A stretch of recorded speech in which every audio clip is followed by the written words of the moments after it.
Hello friends, आप सभी का हमारे online platform study with GK YouTube channel पर हार्दिक स्वागत है।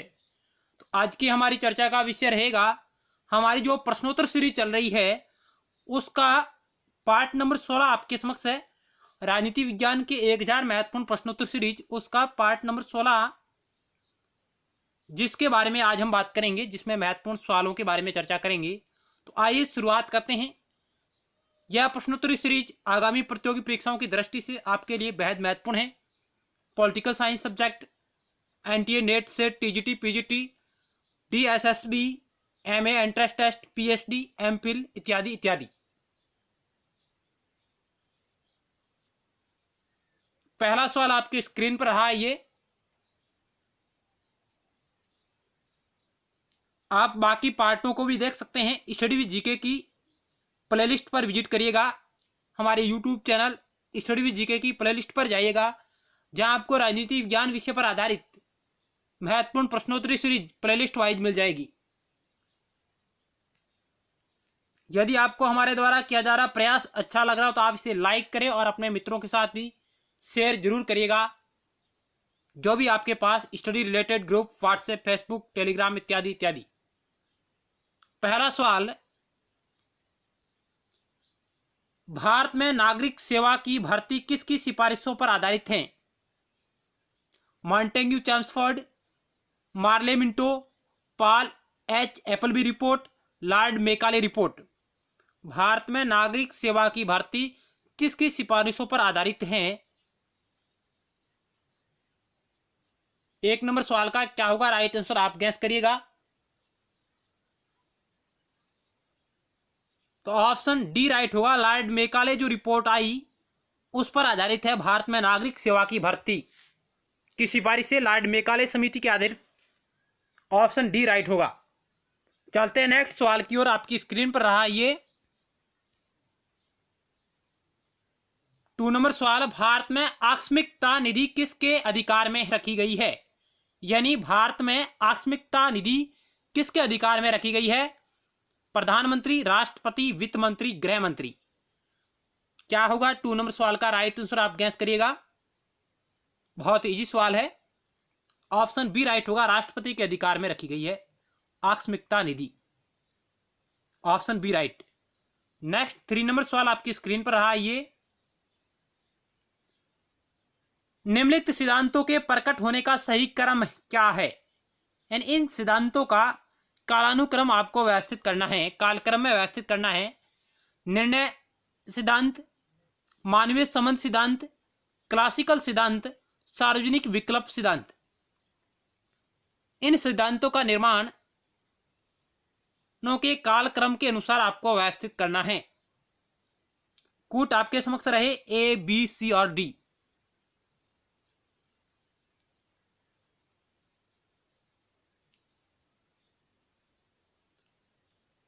निर्णय सिद्धांत, मानवीय संबंध सिद्धांत, क्लासिकल सिद्धांत, सार्वजनिक विकल्प सिद्धांत।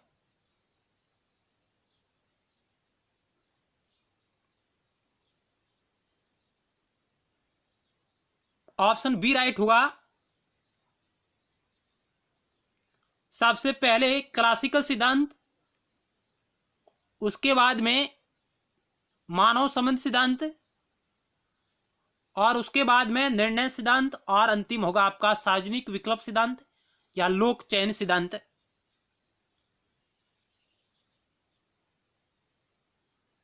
ऑप्शन बी राइट होगा।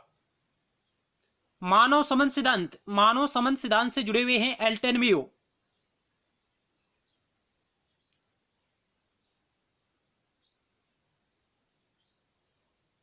नेक्स्ट 4 नंबर सवाल आपकी स्क्रीन पर रहा ये,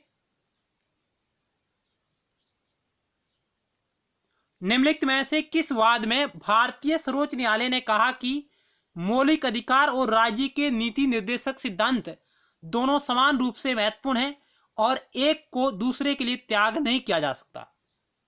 यानी सुप्रीम कोर्ट ने अपने किस महत्वपूर्ण निर्णय में यह बात कही कि मौलिक अधिकार और राज्य के नीति निर्देशक सिद्धांत दोनों समान रूप से महत्वपूर्ण हैं और एक को दूसरे के लिए त्याग नहीं किया जा सकता, एक के लिए दूसरे को नहीं छोड़ा जा सकता?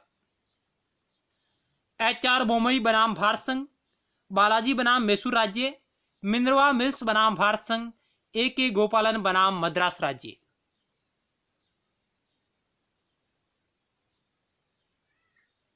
फोर नंबर सवाल का राइट आंसर होगा ऑप्शन सी, मिनर्वा मिल्स बनाम भारत संघ विवाद में सुप्रीम कोर्ट ने इस बात को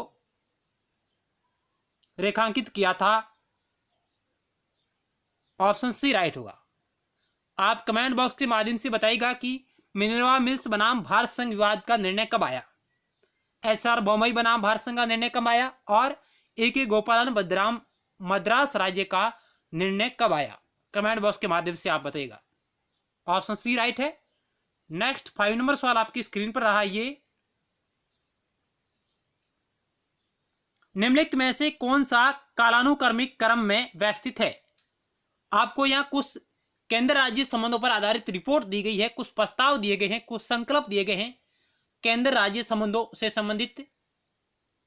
केंद्र राज्य संबंधों से संबंधित आपको यहाँ प्रस्ताव संकल्प दिए गए हैं, रिपोर्ट है, उनको आपको कालानुक्रमिक व्यवस्थित करना है।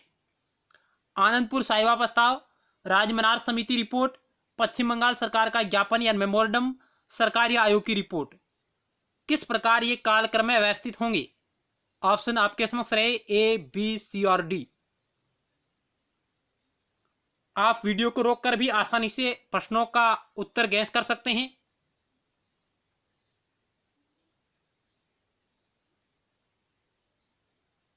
अब आइए एक एक करके चेक करते हैं। ऑप्शन डी राइट होगा इसका। राजमनार समिति, राजमनार समिति है, यह तमिलनाडु सरकार द्वारा गठित की गई थी 1969 में। 1969 में इस समिति को तमिलनाडु सरकार द्वारा गठित किया गया था केंद्र राज्य संबंधों पर। और इस समिति की रिपोर्ट कब आई, 1971 में इस समिति की रिपोर्ट आई। आनंदपुर साहिबा प्रस्ताव ये कब आया, तो आनंदपुर साहिबा प्रस्ताव आया आपका 1973, 1973 में आनंदपुर साहिबा प्रस्ताव। और उसके बाद में पश्चिम बंगाल सरकार का ज्ञापन, पश्चिम बंगाल सरकार का ज्ञापन कब आया, तो यह आया आपका 1977 में, 1977। यानी पश्चिम बंगाल सरकार का जो ज्ञापन है वो कब दिया गया, वो रिपोर्ट कब आई, तो वो आई थी 1977 में। और उसके बाद सरकारी आयोग की रिपोर्ट कब आई, यह आई थी आपकी 1988 में। सरकारी आयोग की रिपोर्ट आई, RS सरकारिया, रणजीत सिंह सरकारिया न्यायमूर्ति जिनकी अध्यक्षता में सरकारी आयोग का गठन हुआ था केंद्र राज्य संबंधों पर। RS सरकारिया, रणजीत सिंह सरकारिया जिनकी अध्यक्षता में 1983 में इस आयोग का गठन किया गया था। और इसने अपनी रिपोर्ट है जो 1988 में दी थी। सरकारिया आयोग की रिपोर्ट 1988 में आई, गठित कब हुआ, 1983 में। और ये सभी संकल्प, प्रस्ताव, समिति केंद्र राज्य संबंधों पर आधारित है। तो इस प्रकार इनका क्रम ऑप्शन डी रहेगा। राजमनार समिति तमिलनाडु सरकार द्वारा गठित की गई, कब की गई, 1969 में। रिपोर्ट कब आई, 1971 में। उसके बाद आनंदपुर साहिबा प्रस्ताव 1973, उसके बाद पश्चिम बंगाल सरकार का ज्ञापन 1977, और उसके बाद सरकारी आयोग 1983 में गठित हुआ और 1988 में इसने अपनी रिपोर्ट प्रकाशित की। ऑप्शन डी राइट होगा, इनका कालक्रम ये रहेगा। चलते हैं नेक्स्ट सवाल की ओर। 6 नंबर आपकी स्क्रीन पर रहा, ये यहां आपको सूची 1 और सूची 2 दी गई है। एक तरफ आपको उप प्रधानमंत्री दिए गए हैं और दूसरी तरफ सरकार दी गई है, यानी कौन सी सरकार में कौन सा उप प्रधानमंत्री था, यानी किस सरकार के समय कौन सा उप प्रधानमंत्री रहा। मोरारजी देसाई, जगजीवन राम, देवीलाल, LK आडवाणी। आपको इन्हें सुमेलित करना है। मोरारजी देसाई किस सरकार में उप प्रधानमंत्री थे, जगजीवन राम किसकी सरकार में उप प्रधानमंत्री थे, और देवीलाल और LK आडवाणी। तो आइए एक एक करके इन्हें सुमेलित करते हैं।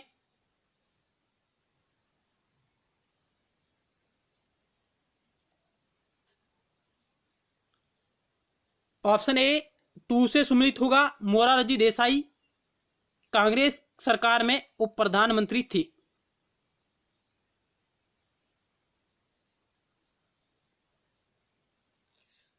उसके बाद हम बात करते हैं जगजीवन राम, ये जनता पार्टी उस वक्त उप प्रधानमंत्री थे। और देवीलाल यूनाइटेड फ्रंट सरकार के समय उप प्रधानमंत्री थे। और एल के आडवाणी, लाल कृष्ण आडवाणी एनडीए की सरकार थी उस वक्त, उप प्रधानमंत्री थे। इस प्रकार ये सुमेलित होंगे।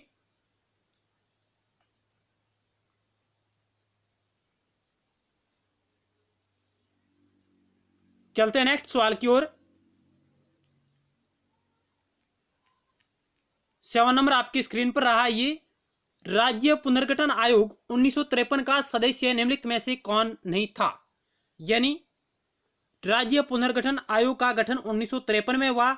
किसकी अध्यक्षता में हुआ? तो डॉक्टर फजल अली की अध्यक्षता में इस आयोग का गठन किया गया था। सवाल यह है कि इनमें से कौन इसका सदस्य नहीं था? H.N.. Kunzru, VP Menon, K. N.. Panikkar.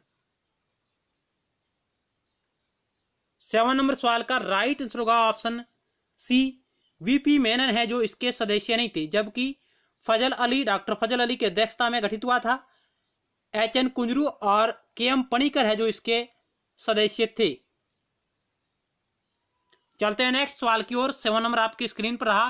और राज्य पुनर्गठन आयोग इसने अपनी रिपोर्ट कब दी? तो 1955 में इसने अपनी रिपोर्ट दी थी और 1953 में यह गठित हुआ था। नेक्स्ट सवाल, भारत में दुर्लभता की राजनीति के बारे में निम्नलिखित में से किसने बात की है? Paul R Brass, Paul Wallace, Myron Weiner, Morris Jones. Bharat में दुर्लभता की राजनीति के बारे में निम्नलिखित में से किसने बात की है? तो इस 7 नंबर सवाल का राइट आंसर का ऑप्शन बी, पॉल वोलेस ने। पॉल वोलेस ने इसके बारे में चर्चा की है। नेक्स्ट 8 नंबर सवाल आपकी स्क्रीन पर रहा। ये सर्वोच्च न्यायालय ने किस वाद में यह निर्णय दिया कि मंत्रिमंडल में सदन के विश्वास का स्वयं के सदन के पटल पर परीक्षण करना चाहिए? यानी सर्वोच्च न्यायालय ने किस वाद में यह निर्णय किया कि मंत्रिमंडल में सदन के विश्वास का स्वयं सदन के पटल पर परीक्षण करना चाहिए? ये बात सुप्रीम कोर्ट ने किस विवाद में कही? बी.आर. कपूर बनाम तमिलनाडु राज्य विवाद, एच.आर. बोमई बनाम भारत संघ विवाद, जगदीबिका बनाम भारत संघ विवाद, शमशेर सिंह बनाम पंजाब राज्य विवाद। क्या होगा इस सवाल का राइट आंसर?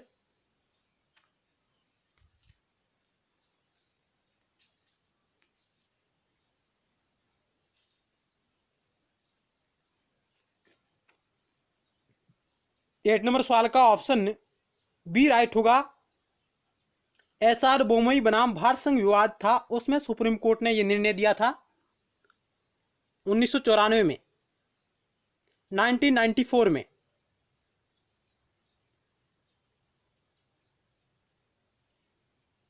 नेक्स्ट 9 नंबर सवाल आपकी स्क्रीन पर रहा। सावित्री पुस्तक के लेखक कौन है? स्वामी विवेकानंद, महात्मा गांधी, अरविंद घोष, रविंद्रनाथ टैगोर, आर टैगोर।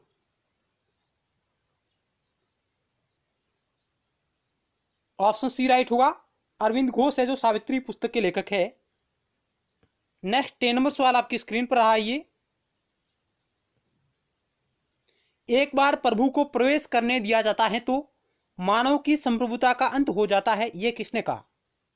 कि एक बार प्रभु को प्रवेश करने दिया जाता है तो मानव की संप्रभुता का अंत हो जाता है, यह बात किसने कही है? बी.आर. अम्बेडकर, विवेकानंद, एम.एन. रॉय, जे Nehru, Jawaharlal Nehru.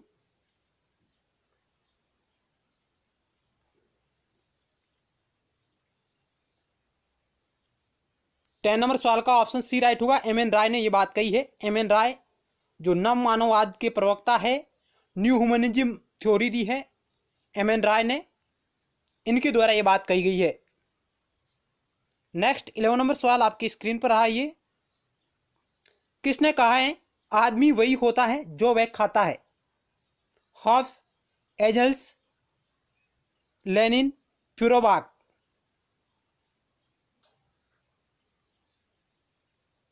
Option D right होगा। फ्यूरबाख का यह कथन है कि आदमी वही होता है जो वह खाता है। ऑप्शन डी राइट होगा। मूल्य के श्रम सिद्धांत का प्रतिपादक कौन है? मूल्य के श्रम सिद्धांत का प्रतिपादक कौन है? Hobbes, Locke, Rousseau, Bentham.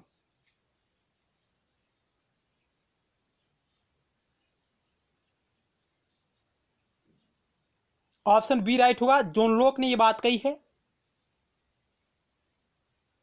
और वैसे हॉब्स, लोक और रूसो ये तीनों सामाजिक समझौतावादी विचारक है।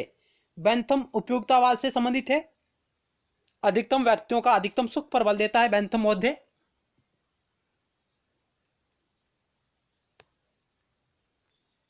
नेक्स्ट 13 नंबर सवाल आपकी स्क्रीन पर रहा। मैकियावेली के लेखों के संबंध में कौन सा सही है? Discourses, the golden age, the art of war, सभी। ऑप्शन डी राइट होगा। ये सभी लेख मैकियावेली से संबंधित है। दी प्रिंस है जो इनकी प्रसिद्ध पुस्तक है मैकियावेली की। नेक्स्ट सवाल आपकी स्क्रीन पर रहा।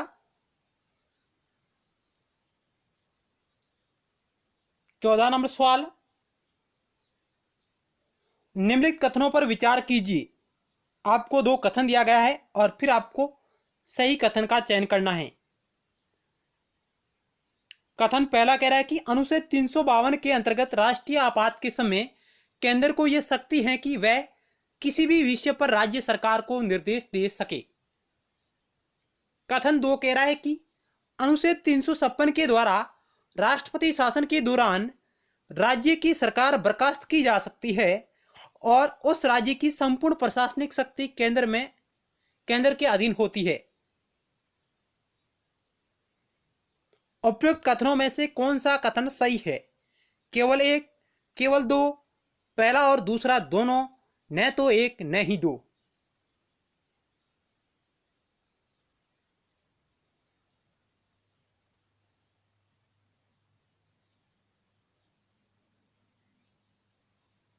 चौदह नंबर सवाल का राइट आंसर होगा ऑप्शन सी।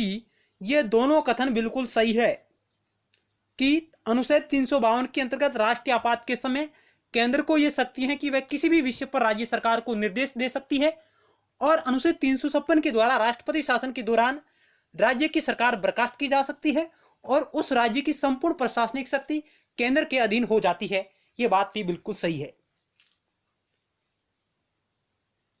चलते हैं नेक्स्ट सवाल की ओर। 15 नंबर आपकी स्क्रीन पर रहा। ये अंतर्राष्ट्रीय परमाणु ऊर्जा एजेंसी के संदर्भ में निम्नलिखित कथनों पर विचार कीजिए।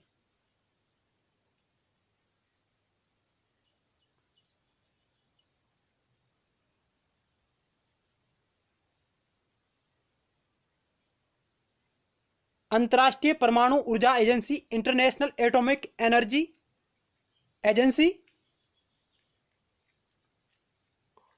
यहां आपको कथन दिए गए हैं पहला, दूसरा और तीसरा। यह एक स्वायत्त संस्था है जिसका गठन 29 जुलाई 1957 को हुआ। दूसरा कथन है कि इसका मुख्यालय वियना, ऑस्ट्रिया में है। तीसरा कथन है यह संयुक्त राष्ट्र का अंग है तथा यह संयुक्त राष्ट्र महासभा व सुरक्षा परिषद को अपनी रिपोर्ट प्रस्तुत करता है। उपयुक्त कथनों में से कौन से कथन सही है यह आपको चयन करना है।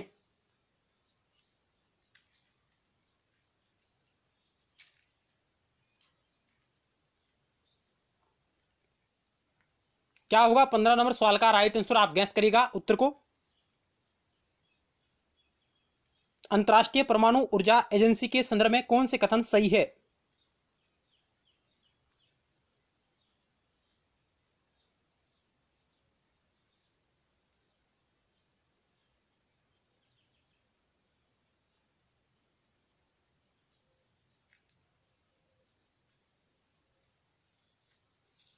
तो ऑप्शन ए राइट होगा।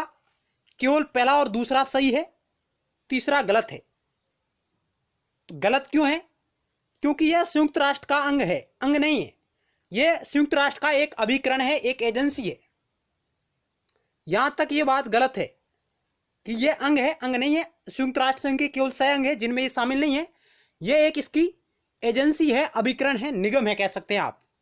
जबकि यहां से यहां तक यह कथन बिल्कुल सही है कि यह संयुक्त राष्ट्र महासभा एवं सुरक्षा परिषद को अपनी रिपोर्ट प्रस्तुत करता है।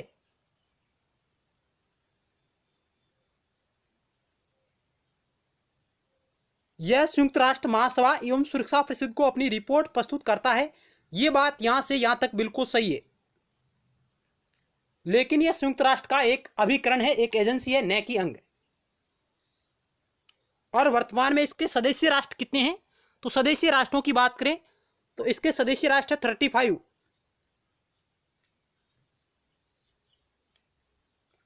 और 2005 में इसे शांति का नोबेल प्राइज भी मिला है। 2005 में अंतर्राष्ट्रीय परमाणु ऊर्जा एजेंसी को शांति का नोबेल प्राइज भी दिया गया था। यह महत्वपूर्ण फैक्ट आप ध्यान रखिएगा।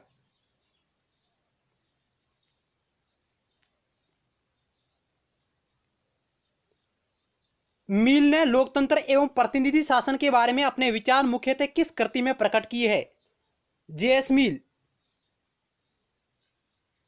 The principle of political economy, on liberty, system of logic, consideration of representative government. JS Mill ने लोकतंत्र एवं प्रतिनिधि शासन के बारे में अपने विचार मुख्यतः किस कृति में प्रकट किए हैं? ऑप्शन डी राइट होगा, consideration of representative government. Option D right होगा। हालांकि ये सभी पुस्तकें जेएस मिल की है। ऑन लिबर्टी, जिसमें ये स्वतंत्रता संबंधी विचार प्रतिपादित करते हैं। चलते हैं नेक्स्ट सवाल की ओर।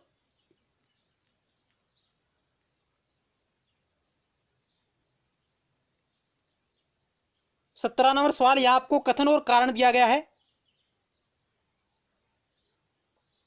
कथन है कि रूसो के अनुसार एक चिंतनशील व्यक्ति दुराचारी पशु है। रूसो महोदय कहते हैं कथन के रूप में कि रूसो के अनुसार एक चिंतनशील व्यक्ति दुराचारी पशु है।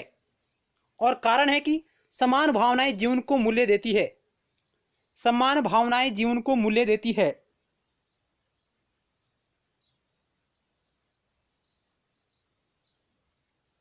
चार ऑप्शन रहे आपके समक्ष, ए बी सी डी। क्या कथन और कारण दोनों सही है? क्या एक दूसरे की व्याख्या कर रहे हैं या गलत है? आप राइट आंसर का चयन कीजिएगा।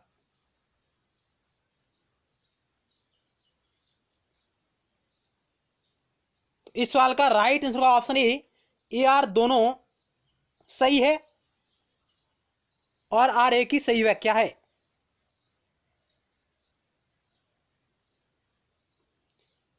ए आर दोनों सही है और आर ए की सही व्याख्या है। ऑप्शन ए राइट होगा।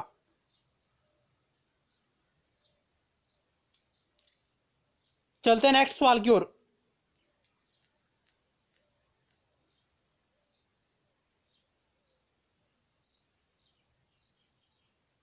संयुक्त राष्ट्र के चार्टर के अनुच्छेद 25 के अनुसार ऑप्शन आपके समक्ष है, स्व रक्षा के लिए बल प्रयोग की अनुमति दी गई है इस आर्टिकल में। क्यों शांति प्रेम राज्य राष्ट्र संयुक्त राष्ट्र के सदस्य बन सकते हैं? संयुक्त राष्ट्र के सभी सदस्य सुरक्षा परिषद के निर्णयों को अंगीकार करने और उन्हें लागू करने पर सहमत होते हैं। चार्टर के अंतर्गत सुरक्षा परिषद का अंतर्राष्ट्रीय शांति और सुरक्षा बनाए रखने का प्राथमिक उत्तरदायित्व है। यानी संयुक्त राष्ट्र के चार्टर का अनुच्छेद 25 किसकी बात करता है? 25 में किस बात का वर्णन मिलता है?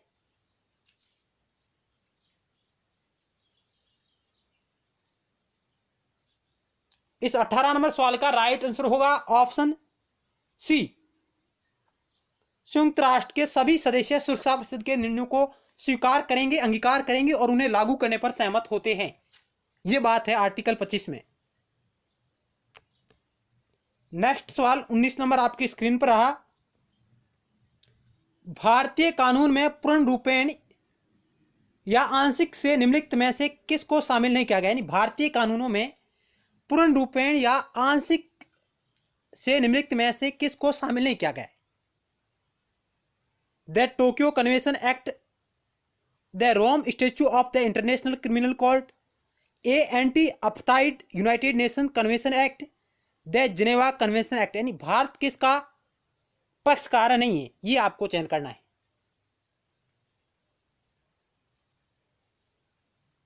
भारत किस कानून को नहीं मानता है या किस में शामिल नहीं है या किसका पक्षकार नहीं है।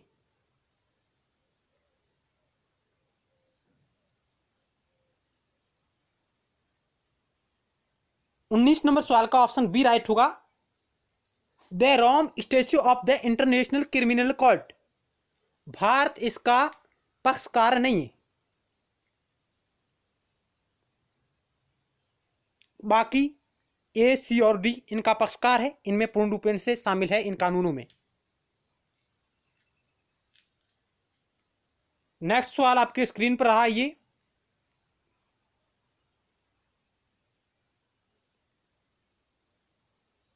निम्नलिखित में से किसने तर्क दिया था कि यथार्थवाद के हमारी बौद्धिक उपकरण मंजूषा यानी टूल बॉक्स में एकल सर्वाधिक उपयोगी उपकरण बने रहने की संभावना है। यह बात किस विद्वान ने कही है? होलेस्टी, E.H. कार, हंस मोर्गेंताउ, स्टीफन वॉल्ट। यथार्थवाद के हमारी बौद्धिक उपकरण यानी मंजूषा टूल बॉक्स में एकल सर्वाधिक की उपयोगी उपकरण बने रहने की संभावना है। यह बात किस विद्वान ने कही?